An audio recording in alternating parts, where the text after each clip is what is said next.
Hey everyone, welcome to Buzzing About Romance. I am Becky, and joining me for this episode is Jenni. Hi, Jenni. Hey, Becky. And Amanda. Hi, Amanda. Hi, Becky. And coming in hot as a hot mess express is Leah, who brushed her hair Hi. because if you've seen her this morning, she was scary. She We don't usually need has to a talk hat about on. that. That Yeah. Oh, you should have seen me this morning, though. I mean, the first time I talked to Becky this morning, I did have my hat and my coat hood on, like I was all zipped up. And then when I talked to her later, I had taken the hat off, And but not it was brush the still hair. not good. So I have started calling the way I dress my homeless chic. yeah. But let me tell you a little story first, and then we can get into the episode. So one of my friends, like we were at swim practice and we have an Aldi that's like right by the aquatic center. And so she's like, I went to the Aldi. She's like, I saw somebody who I could have sworn it was you. She's like, she had like a beanie on and her hair was this like kind of the same. She was dressed like similar to you and had like a really nice pair of chucks on. She's like, I almost went up to this girl. She's like, because then I realized she was a girl. But she had her like septum pierced, and I have no facial piercings. She's like, yeah, I realized it wasn't you. I'm like, oh, so she was rocking the homeless chic too. That makes me feel like I'm doing something right. But yeah, so anyway, but it was a rough day today. We'll just say that. She goes, I And I promise. blame I blame our dear Maisey Yates for all of Well, this, by the way. yes. So that was my purpose in mentioning it Yeah. is you know, the cover of this book is cute. Like It it's is pink adorable, and but it green and is it looks like Hollywood deceiving. lights and Yeah, that's a heavy book. it's like So let me say, like, I'm having a week. We have a lot of stuff going on, like family wise and emotionally. I cried, no joke, through like 70% of this book. Like I wasn't like ugly crying through a lot of it, just maybe only about 10%. But there were tears in my eyes for like 70% of this book. I mean, That's fair. and like I you, I'm cried a deep couple in my times. feels. I cried. Now, Amanda, she said, No, I mean, I'm pretty sure I'm She's dead going inside at this point. on. I mean, She I just got emotional. disconnected. I got I'm dead emotional. I mean, I inside, is what she felt it, says. but yeah, I mean, but to be fair, it takes a lot to actually genuinely make me cry, like big tears. Like every now and then I'll tear up or I'll be like, clutch my chest, that kind of thing or whatever. But I mean, it takes a lot to make me like full on cry from a book. fair, So fair. It Okay, is fair. so we're here for our Wednesday night format, our sip and discuss episodes, our book club stylings, where we talk about a book. This book is going to be spoiled. So if you have not read this book, you might want to stop, read the book, and then come back. Or listen if you're on the fence about reading it. Feel free to listen through. Just know we are going to spoil it. Yeah. So we have some enchanting details about this book to share. Who would like to share them? we can do it. Okay, go for it, Amanda. Sorry. Okay, things to know before we start. The release date was January 1st, 2025, so this is really new. The tropes are close proximity, second chance at love, a fling, enemies to lovers vibes with a dash of reluctant friendship.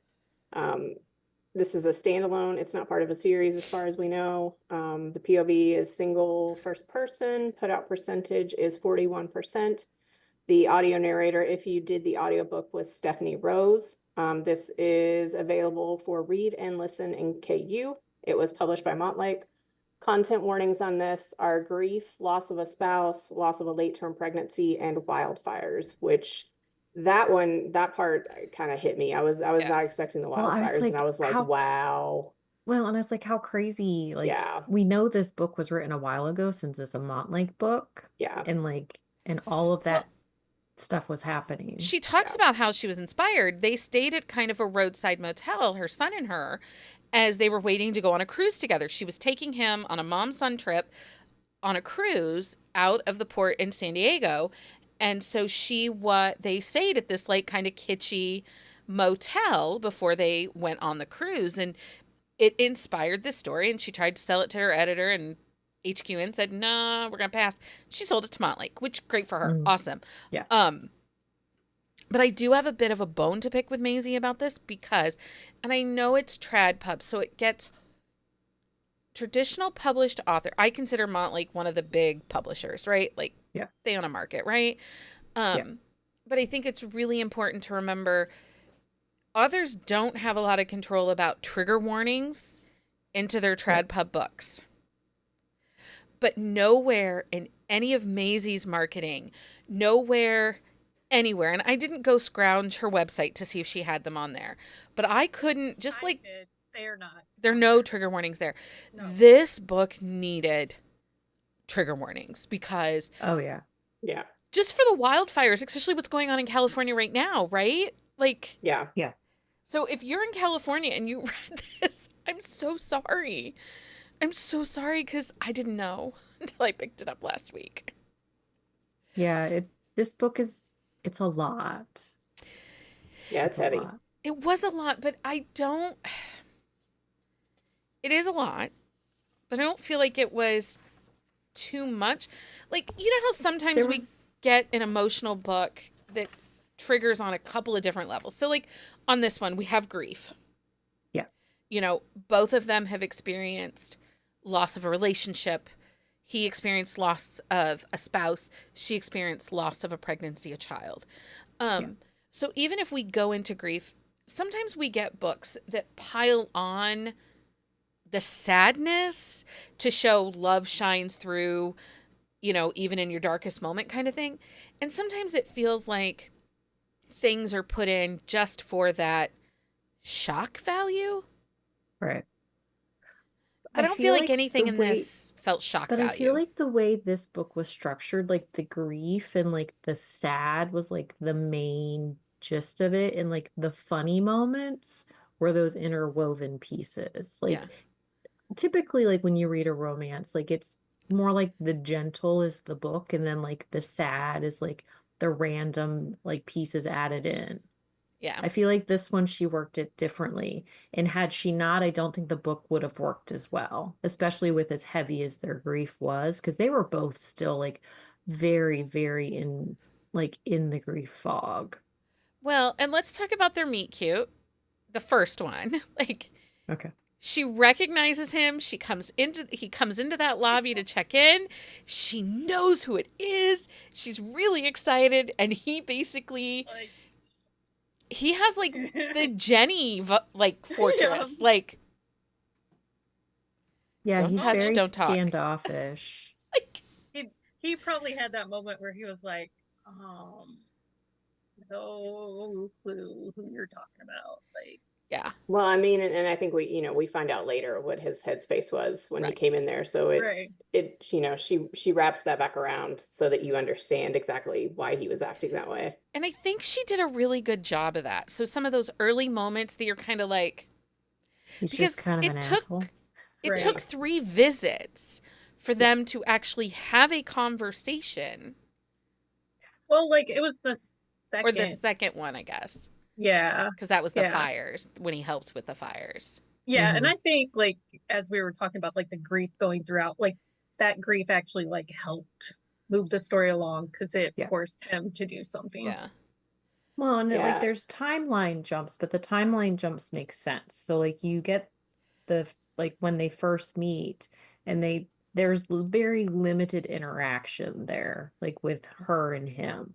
But then the next chapter is the next year when he basically when he's checking in again. And so I think that's part of it too, is like you first meet him and you think, oh man, this guy's going to be like one of those asshole characters where like he's going to have like trauma in his background. You like have to figure out why he is the way he is, but then you find out why he is the way he is and you're like, ooh. Yeah. Wow. Yeah, I thought it was going to be like his whole military team, like, yes. And, and I just kept thinking this is going to be like some parent trauma, like his dad was a dick and made him do like wildlife survival as a teen or some shit, and that's why he's so repressed. Trauma, but that was not not to that extent. Yeah. I really thought that it was going to be like parent, trauma, repressed trauma that he never dealt with Uh-huh. his parents or something, you know. Well, and Stacy mentions in the comments she didn't even know if he knew her name until like a third of the Right. book in. And honestly, that was one of my favorite parts where she's like, does he even know my name? Yeah. That walk that they take to the grocery store. Yeah. When they come up with the idea of like, let's fake date, which I didn't even put that as a trope because I don't even feel like that was a No, trope in it this was book. not. it wasn't. No, Um, there was no fake. It was the chapter heading, I think, for that one, though. Right. Well, and someone mentioned that over in Discord. I think it was Sue mentioned she felt like what trope was kind of going to be discussed in the chapter of the book that really bugged her. She didn't care for that. And I can respect that. And there is I liked it. It worked for me. Yeah, It worked I for like me too. But I think that for us, for what we do, you know, the fact that we dissect books and we talk about tropes and how they move the story along, I don't know that the average reader loves tropes as much as we love tropes, guys. Like, But Maybe. I think Yeah, it's that's fair. I mean, I think it was the way that it was introduced, though, because like each chapter has its own trope setting, but but it's that's not every chapter. it's No. not every chapter, but it also wasn't like a huge focus of the book either. You know what I mean? well, and Like another you're just like focus, it that helped move the story along, and I Yeah. think that was the thing too. Like it's such a heavy story, she had to find like like little tricks to move this along, so it wasn't so heavy at the same time. well, and Well, what I kind of also saw it as like a learning device. The nerd in me, like somebody that A little doesn't bit. read books like we Yep. do, like, hey, look, Mhm. this is what this trope is. yeah. Yeah. It kind of helps define some things. But the other thing, and I noticed I was on Threads and Maisey had made a comment that she was getting critiques and criticism from people like on the KDP Publishing Facebook feed or the advertisements for the book, that people were commenting that they weren't going to even read it because here it is, a romance book where the main character is a romance author. That's so meta. And I will be honest, in the past, I am really critical of that because I feel like how many books have we read lately where the heroine is a romance author? Like, come on, people. There are so many other jobs that you can work from home or work in solitary that you don't have to be an author. Do you know what I mean? But I felt like the fact that he was this huge James Patterson commercial success author versus her category author, I felt like that was perfect. Like it worked so well. And I don't know that the story would have had the impact if she hadn't been an author and he hadn't been an author. Like I don't Well, think you and, get like, the you same and thing I- if she was a doctor and he was a nurse. You know what I mean? Like you Yeah. and I were talking earlier, though, like she was a writer, like when she lived in LA, like she wrote for TV and like did screenplays and did things like that. So it was a natural progression of like where she changed her profession, but she didn't change her profession at the same time. Like when she ran away from LA, like so it worked well with her past too. Because had she been something different, like it wouldn't have made sense for her to be that. Like she already was a writer, just a different style of writer. So it was an easy transition. Yeah. Amanda, what are your feels on the she's a romance author vibe? Oh, I loved it in this book. I really think that it worked, especially like, highlighting them as different people, Mhm. and how they, kind of still had the same feelings about certain parts of writing, but I don't mind it as much in a book. It really doesn't bug me unless it's just super cliche. But I didn't get any of that here. I really liked how it worked within the story. Another okay. And I think if you like the author uses it to their advantage, because there's a Samantha Cole book where she's a romance author, and like that is how she goes to that's why she goes to the club, is to like to do research for her book. So I think if it makes sense with the way it's introduced. Wait. So if I go to the sex Becky club, denied it. I can say it's research for the podcast? I mean, sure, we can write that off too. Let's take a road trip, guys. Gotta find I a don't know where we're club. road tripping to, but Jenny is. Jenny was all in because her brain went there too. I mean, yes, it did. Hmm. But anyway, I'm just saying. And That's when Amanda's it over doesn't there bug like, me. I don't do crowds or people, so I'm out. I'll watch you guys from afar. Stay Let up me know. windows. Let me know how it goes. I'll stay on the She'll just- balcony. It would be acceptable for you to like walk to the door and run away at that point. Yes. It would be acceptable behavior. She can pick us up. Dee Dee. So another criticism of this book, so Nathan's character, it's single POV. This book is fully written. This is Amelia's story. This is Amelia's journey. But it's also Nathan's. But we don't get his point of view. And we've talked about this in the past. Sometimes we miss it, sometimes we don't. In this book particularly, do you feel like there were moments where you're like, I really wanted to know what his heart was thinking? Or do you think Maisey did a great job and you didn't have any lingering moments where you were like, oh, I really wish I knew what was going on with him? Can I say yes and no? Yes. Because there were times where like I felt like if we had got his point of view, it would have been beneficial to the story, but at the same time, I don't feel like I needed his point of view. Like when they were hiking, or like when they took the first hike to the Joshua Yeah. tree, like I would have liked to see like his feels in that moment, but I also think that like her reaction to him and how closed off he is made sense with the way his character was created. What about you, Jenny? Did you miss his POV?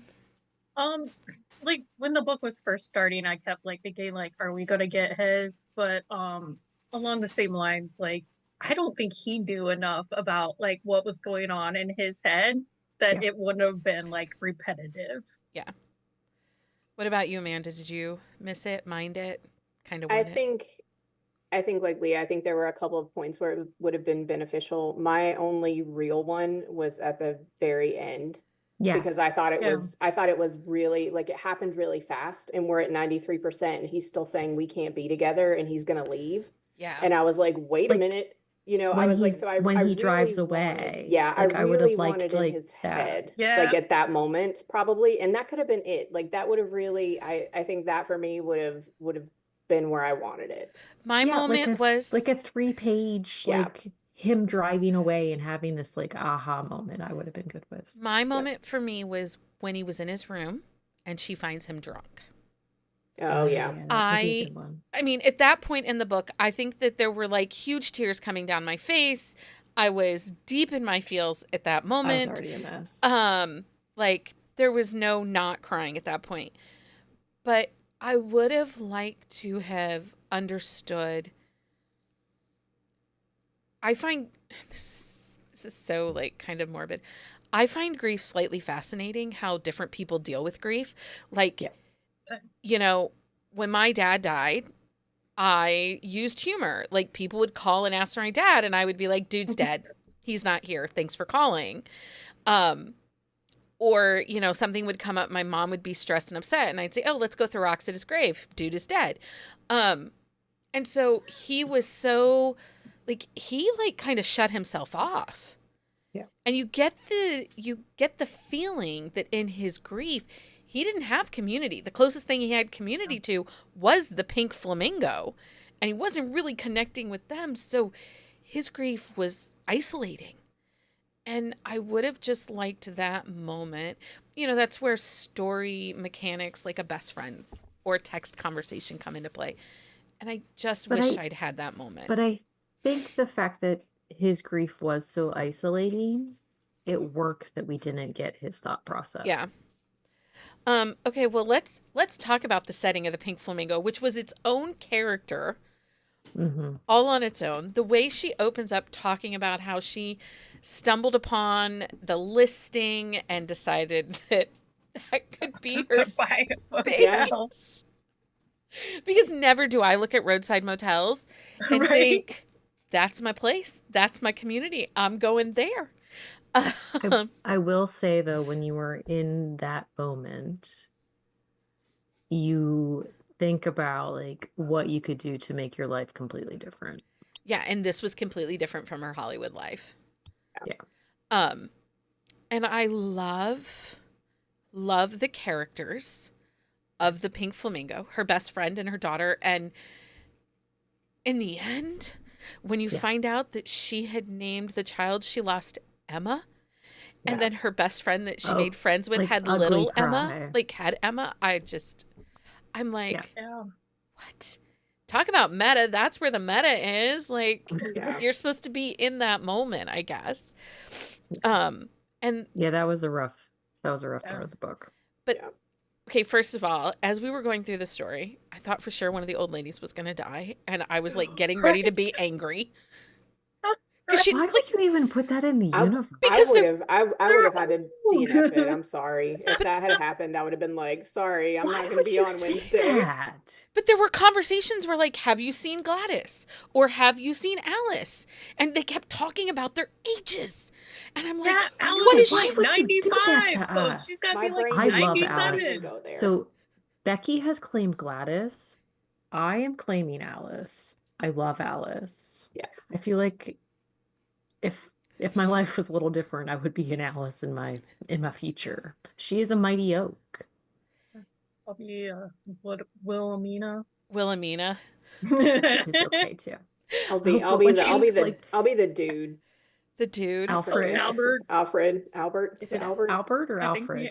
I think it's Albert. Yeah. It starts with an A. The moment So, where but I did love that, like that point when they're in the pool and she's like, "I'm stuck. Like my necklace is stuck," and he like jumps into the pool, and that's the first time anybody gets like a look at his physique, and they're like, "Oh my!" Oh, and they broke the washer.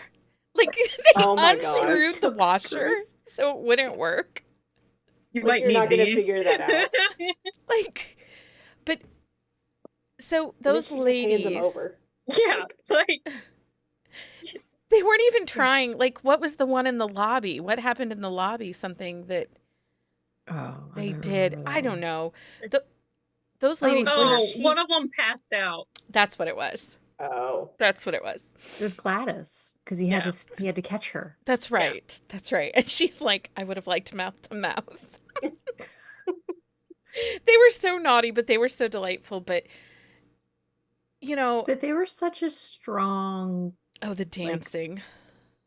They just were such a strong, safe space for her too. And Yeah. I think that was one of the best things about these characters. Yes, they had like their crazy antics and things like that, but like she really connected with these people and they're in her grief, which she needed. Well, and there's that conversation that she has with Gladys and Alice by the Yeah. pool after he's said, you know, we're never going to be together. Yeah. I'm when I leave here, I'm not coming back.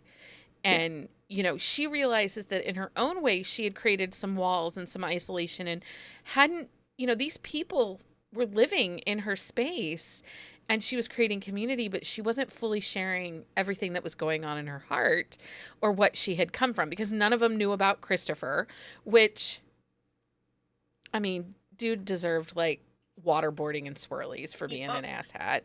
And we'll get back to him in a second, but you know, that conversation that Alice and Gladys and they talk about their great loves and, you know, what their next phase in life looked like and where they saw themselves going. And first of all, kudos to Alice for admitting that she went a little bit wild after the death of her spouse. She made sure everyone knew.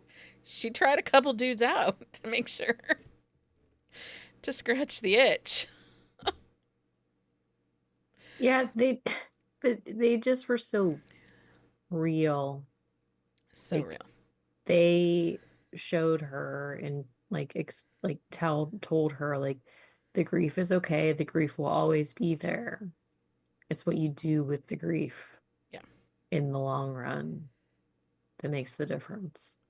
Yep. And then Alice and her Gladys and her singing and her sparkly dresses. Yeah. Like, I just loved her so much. I just think it's so funny that they were like, Albert is like on the run from the law or something, or Alfred, Yes, whatever that's his why. name is. That's like I'll They be like him. they don't really know like what's like his background, but then like when in the epilogue when he's gonna officiate, she's like, "How can you do that if you're running from the law?" He's not That's running funny. from the law. So let's talk about Christopher's character and how that thread was woven into this story, because it ends up not just being about the grief of loss, Yeah. but it's also the grief of like past mistakes. Like we mourn our mistakes and you think you've moved on, but then your past is thrust in your face and you realize that, oh, I haven't really ever dealt with that feeling. And I feel like that's what we got with the character of Christopher. She ran away from her life that crumbled in Los Angeles because she talks about how she didn't really keep in touch with friends that were her friends there, that Christopher got them all in Yeah. the breakup. Well, so they what happened? They lose the baby, and then it's I think it's like like 2 or 3 months after that they lost this baby. So like she is still like in her fog of chaos, and she comes home because her flight was canceled, and she finds him having sex with somebody in their house. I did Their appreciate that bed. his new fiance and Is that's not the pregnant same is person. Yeah. not the same Yeah. pregnant, or is not the same person that he got caught Yeah, knocking boots with. I did I appreciate that. appreciate that too. Me too. But so like she even says she's like she didn't really ever break up with him. She just left. Like she was done Yeah. because There. yeah. Yeah. But then, you know, she also like self-reflects on their relationship and, you know, her, you know, not necessarily that she had anything to do with, you know, the fact that he cheated, but the fact that they had problems before this ever Yeah. happened. And they probably wouldn't have still been together. Yeah. Well, and I do want to say that it's very true that the woman who is like loses the baby, especially not that a loss is a loss, it doesn't matter when, and I'm not discounting like early term losses, but when you I have a agree. late term loss like that, the way that you grieve and the way your partner grieves is very, very different because you connected with that kid, like you connected with the baby, you felt the baby, like you Right. did all of that, and they only got a minute part of that. And I will say the divorce rate and breakup rate after that type of loss is like 75 to 80%. It is very, very high. And so it's not surprising that it worked out the way that it did in this book. And it is one of those things like you grieve very, very differently, like in the moment and also years later. Like you still continue to grieve differently. Um, That was something I thought of like throughout the book because I mean, obviously, like grief's the tying like thread through Yeah. the whole thing is even if you lose the same person as somebody else, or like you're grieving the same person that's lost, if that makes sense. Like, Mhm. Yeah. say we both lose a child, or like we lose a mother and like your siblings. Like, even if you lose the same person, it's not the same. it's not. Like, Yeah. no matter what, like it's not the same for anybody. And I think she did a really good job of reflecting that. Yeah. Mhm. So this was kind of a little bit of a slow burn romance. I mean, it popped. It pops at 41. 41%, but the way the story plays out, like it seems slow. It seems. Well, and it's also what 3.5 years late. Yeah. Yeah. With the Yeah. time jumps. Yeah. But I feel like with the emotions that was happening here and the fact that it's love through grief, it's love after loss, I think we needed it to be a slow burn. And I'm a hater on a slow burn, you all know that. But I think this book had to be that way. We had to have these more emotional connections Mhm. because then we could just laugh in the face of every time he's like, it's just a fling. Yeah, and then I Yeah. think too with the fact that, when you find out his first visit is only 4 months after his wife has passed and he's Yeah. gone through however long she was sick and like, Yeah. so he's been in that for a while and it was very fresh. And I think when you find that out too, it even reinforces that that's the way it had to happen. Well, Um, and the fact that like he was only there because of his wife. Yeah. Like she like wanted him to write this book that he is writing. Like he is doing it for her. Like she made the reservation. Like she picked the place. And so like there was a lot of her attached to all of it. And 4 months out, like you're especially when she was a great love, like you are Yeah. Yeah, and that's not. like I just had the realization as you were like saying that, like I would be so picked. Like, you want me to write your book? Like, you stay here and you write your book. Yeah. yeah, Yeah. yeah, Yeah, I feel like there'd be a lot of like the anger would be very prevalent. That stage Yeah. would be like front and center for a while. Yeah. And he's very angry. he's very Yeah. angry. And then he runs into someone he's attracted to like 4 months out from the Well, love and of that his just life. pisses him off Yeah. So more. he's even more angry about that. Yeah, I think that's the thing too. Like he's just really mad about the fact that he is attracted, which I mean, they talk about it too, but it's Yeah. like it's so frustrating for him that like he could possibly be attracted to somebody else. yeah. Yeah, that's one of like at the end, that's one of my favorite lines when he's like, I don't want to love you. Yeah. When Great, he comes thanks. back, Yeah. when he comes back and he's like, "Look, I don't want to love you," and Yeah. I'm like, "Dude, that might be the That's worst that's I why love you ever." I wanted in his head so bad in that scene. Mhm. Like I really did. I think Yeah. that's fair.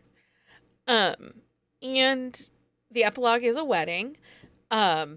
And I did like the little side love story of her best friend and the mechanic.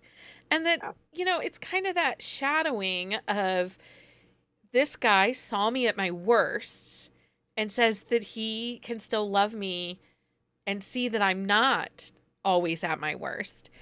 And I felt like that was like supposed to be like a shining beam at Amelia. And it took her a minute to kind of Yeah. grasp that there were some parallels between, but you were seeing him at his worst. You were seeing Mhm. Nathan at his worst versus her. Well, but there's a lot of little things that happens through the book that like it shows how much he really does care. Like, dude spent like 10 grand on a flamingo Christmas tree in the Christmas tree auction. Right. Yeah, but he Because had to beat the ex Christopher. was bidding and he could not let him win. Yeah, that's what I was like, dude. You love her. You need to have like a heart to heart with yourself. Yeah, Yeah. you need to find Jesus all by yourself, dude. I will say too, one of my favorite parts of the book is when they go to her hometown, like to her mom's Yeah. house. Oh, yeah. Like she's like, I need to go see my mom. Like I need to like to go. And they go there and she sees the house and she's like, I don't need to do this. Yeah. I thought that was just really like profound. Well, it's coming to the realization that there was a reason you cut this person out. Yeah. And there's a reason this person stopped showing up for you. And it's kind of that moment in your brain that clicks that says, it's okay if I stop showing up for them. Yeah. Like sometimes you doubt, did I make the right choice cutting that person out of my life? Is this the right path for me? So then you see them or you have an interaction or you hear something about them and you think, yep, I was right to cut that time. So I really felt that was powerful in this book. Mhm. And showing, it also kind of shows her growth a little bit too. Oh, yeah. Because I think in the beginning of the book, like her past, as she talks about her life in LA, you understand all her insecurities. Yeah. Like she didn't like to be in the crowded room. She just wanted to be home, her Mhm. disconnect with people. And then like now she has this thriving community where she's the beacon, right? They're all Yeah. there for her. Everyone shows up for her. Well, and they keep coming back. Yeah. That's And the it big forces her. thing. Oh, sorry. No, you're fine. Go ahead. I was just gonna say, it also forces her to like confront like her pattern of running away. You know, because she ran away from Bakersfield, she ran away from LA, but now she's somewhere she doesn't want to run away. So she needs to confront why she does it. You know, so like it all tied in for me. All of that with her mom, everything with Christopher. Like I felt like Maisey did a really good job of just like tying everything in and wrapping it up. Yeah. So Stacy in the comments on YouTube says, I don't understand why Christopher was bidding so high, and I do. I think that it was one, he was trying to apologize for his actions, but also I think he was trying to emulate the romantic Christmas hero that he plays. So I think that it's a little bit of both. He was playing his part, but Well, also she talked about like how he's like a really charming guy. Yeah. Like he's not a great actor, but he's very charismatic. Yeah. So I just think that that was also to kind of show that he plays a part. He doesn't necessarily, he's not necessarily himself. He plays a part.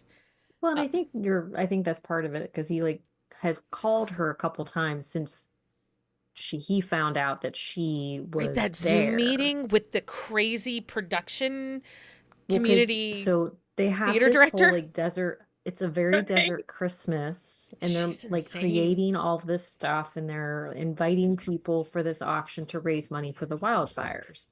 And this producer person, whoever, Community like, is theater so director. exci- It's all you need to know.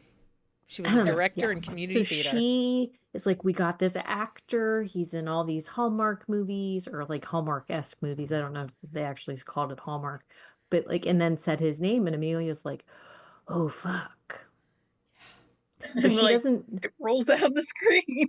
Yes. The But next so meeting. nobody aside from the best friend knows that she dated this dude. And No, the they're best on a friend Zoom- doesn't even know. Yeah, It's she not doesn't till even the know end. until She knew his after name, but like didn't know who he was. just a But so they're first on, name. Yeah. yeah, so they're on this Zoom meeting with him and they make eye contact and she's like, oh fuck. Yeah. But Yeah, then I he starts related to calling that. her. To that, like her internal battle of like, do I run? Shit, I'm in the front row. Like Right? Fight or I'm gonna flight has draw. kicked Yeah. in. I'd have been like putting my purse in front of my face. So Right, This I'd is say, when like, you I wish don't you had a something. hoodie on and I could would be have like, just pulled my beanie down. Yeah. how can I slunch down in my chair? You can't see my eyes. Yeah. I'm not here. We had a dog early on in our relationship that would stick his head under the bed when you would call him and he didn't want to come. He would stick his head, So and it you couldn't see basically, him? if I can't see you, you can't see me. And he was like a 250-pound Saint Bernard. Like everybody could see you, dude. You aren't really hiding. But that was kind of that moment. Like, Yeah. okay. Is there anything else in this book that anybody wants to talk about? I will say that at one point she compares him to a flourless chocolate tort of a man. And I was like, okay, sign me up. And I've been trying to get my husband to make me one ever since I read it. Just, I'll let you know if I can talk him into it. Okay, you let us know. So Just when so I we're read clear. that, I thought of, because we had flourless chocolate tarts when we went to Bluegrass. Oh, yeah. They were so like They're yeah, amazing. but they were so rich. Like I was Mhm. like, oh, I can't eat this. Yeah. So then I was like, dude, maybe you're too much. Yeah, it's like a once a year thing. But I've decided like right now is my once a year. This Right is now. the time. Well, the world is kind of on fire, so you That's- deserve a yeah. flourless chocolate tort. Yeah. So- And see, I'm over here thinking, how can I convince Mike to make bread this weekend? Because I really, those rolls from Thanksgiving, I really want rolls. yeah, Well, you that's didn't eat fair. them because No, but my This- kids talk about them. Like, yeah, you're welcome. and the bacon. And the bacon. Her children, I made bacon to go on the Brussels sprouts. And her children are like, as soon as they smell like a hint of bacon, they're like, is that bacon? Are we having bacon? I'm like, it's not a side dish. It's like my dog. You open the bacon package and he runs. they That's like my Like children. he just knows the package sound. So I made extra and each child got a slice of bacon. They wanted that more than they wanted the steak at They did. Thanksgiving. It was so I funny. mean, It is they bacon. know it's good. Um, the nativity scene practice where he Yes. pretends to be the horse and she's just like, And then she has to be the camel. it's just to be Yeah. the camel. Which, did we know a camel was a barnyard animal? Did we know this? Yeah, I mean, In I mean, it certain was at the areas, it could nativity, I be. think, but it's Yeah. not a yeah, barnyard but animal. yeah. But she refers to the older lady, Yeah. or the production lady was like, and the barnyard animals. Yeah. Yeah. Anyway, This is it's such a good story, and it's just know you're gonna be up in your feels when you read this book. it does have some big feels. Okay, so let's do our thumbs up, thumbs down, and then if you liked this, we think you should try this. Leah, thumbs up, thumbs down. It is a big thumbs up for me. This is a book that I will read again. I will recommend it. Actually, I almost texted my mom today to be like, you need to read this book, but I didn't. So, but I will be. Yeah. Yeah, it's a really great story. Yeah. Amanda, thumbs up, thumbs down. Oh, yeah, thumbs Sideways. up. Thumbs up. Jenni, thumbs up, thumbs down. Thumbs up. I definitely think there's like something everyone can relate to and kind of like learn from Yeah. in this story. It's a thumbs up for me. We didn't talk about it, but Stephanie Rose did an amazing job on the audiobook. I listened to the audio, thoroughly enjoyed it. The emotion, the inflection, she did a really great job. So, and you didn't miss Mister's POV. I felt like this was her reading her diary to me, almost. Yeah. Okay, so if somebody really likes this book, maybe that they needed a good cathartic cry romance or just a fling, what are some titles that we think are good comparisons? Very different books. Yeah. Well, somebody said, how does this book compare to Maisey's other books? So Maisey does actually like to play with loss and grief in her books. But usually, and she also has lots of them that deal with like family, like somebody coming in and their family is not as, she deals with lots of found family, and she likes to Disney a lot of parents. She does like to play with emotion, because like her Pine Ranch series, I think is what it's called. There's lots of emotion in that. And like the heroine in that book, her parents are trash, but it's like 9 found family siblings, foster kids that were all raised together, working through some stuff. So, but she does like to sprinkle humor in. So I don't know. I like a Maisey Yates book. I always know I'm going to get a quality story when I read her books. Was this anybody else's first Maisey? It was It was mine. mine. First. We're all kicked off. Yeah.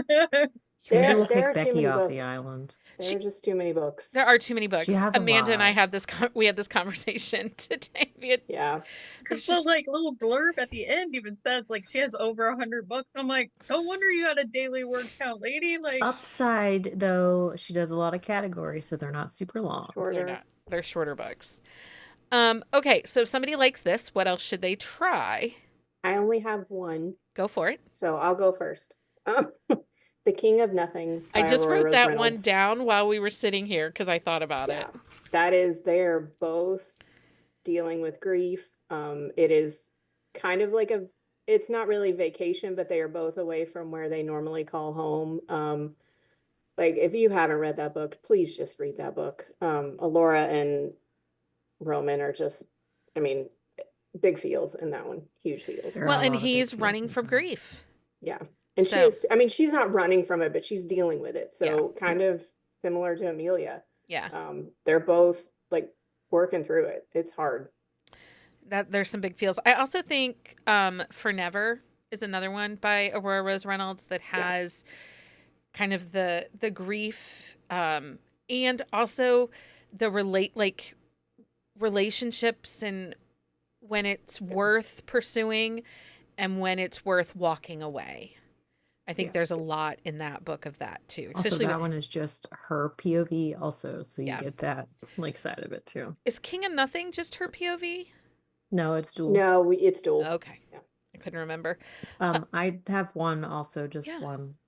Because I looked at the list and I didn't have anything else to contribute. So Just One Night by Charity Farrell. So he is a widower. She had passed away about a year before that, and they hook up, and he like freaks out.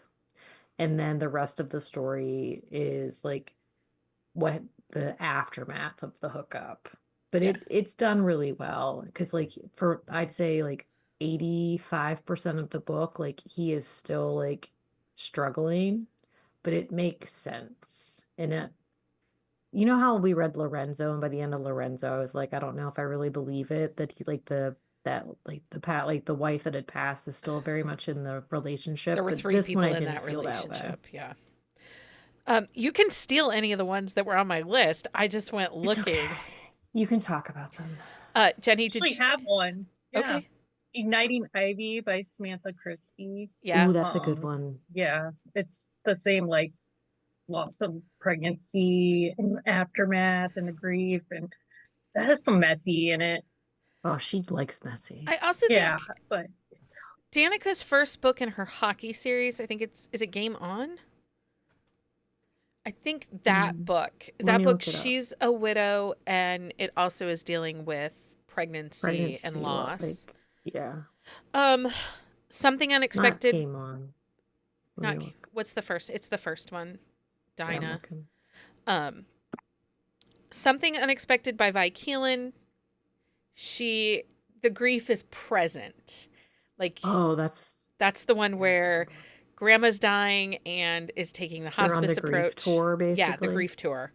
That book was deep in feels. So good. But it was so good. If you want just a fling, Take the Shot by Take the Danica Shot Flynn. by Danica Flynn is another good one. The Tryst by Lauren Blakely is also a good, it's a fling, not really grief, but fling. Where Waves Break by Julia Wolf, again, it's a fling, but it's also dealing with some grief and loss of relationships, cutting people out of your lives. The Holiday Trap by Roan Parrish, again, it's a vacation fling. Beyond the Team by Kaylee Ryan, vacation fling. The Summer Proposal by Vi Keeland.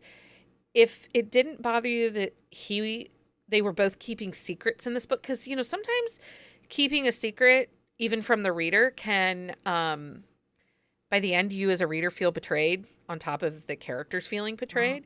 The Summer Proposal by Vi Keeland, he is keeping a secret from her, and pieces, but you don't know it all. And so that's one of those where you're like, I was mad at him. You were mad at him? I was mad at him, but then he groveled really well, so I wasn't He did as grovel mad at well, but I was mad at him. That's fair. Make It Sweet by Kristen Callahan.